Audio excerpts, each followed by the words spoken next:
وما يستوي الاحیاء ولا الاموات، نہ برابر ہے زندے اور نہ مردے. ان اللہ یسمع من یشاء، بے شک اللہ سناتے جس کو چاہے.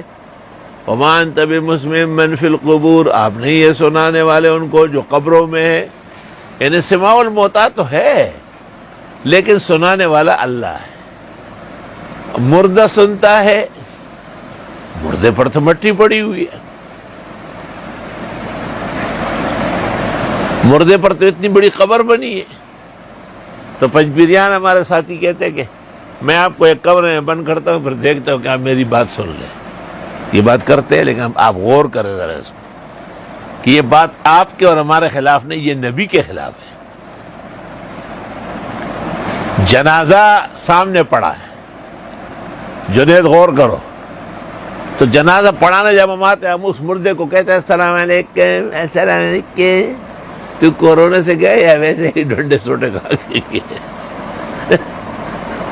اوے زیادہ سن تو لو. لیکن جب قبور سے گزرتے ہو تو پیغمبر نے کیا کہا ہے؟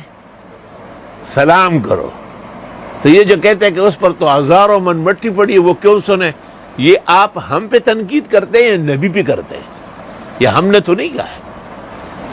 تو پتہ اس طرح بیان کریں گے کہ دلائل نقلی کے سامنے استحالہ عقلی باطل ہے. کیا چیز؟ دلائل نقلیہ کے سامنے.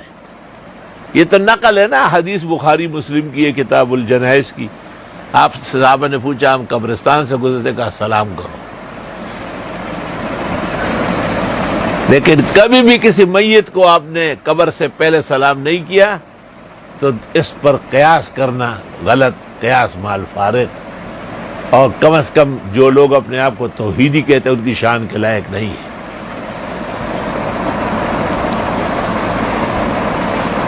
کبھی کہتے ہیں کہ اس قبر میں عذاب ہو رہا ہے اور اس قبر میں انعامات مل رہی ہے، وہاں تو کچھ بھی نہیں ہے.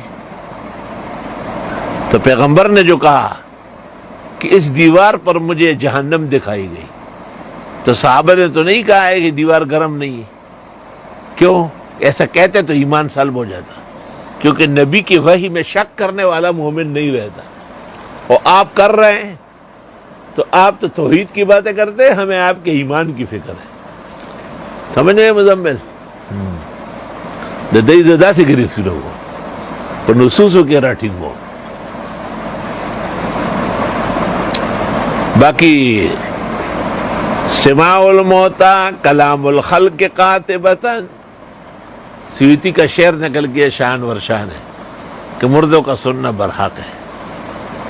قد صحت لنا الآثار فی الکتب، احادیث صحت کو پہنچ چکی ہے.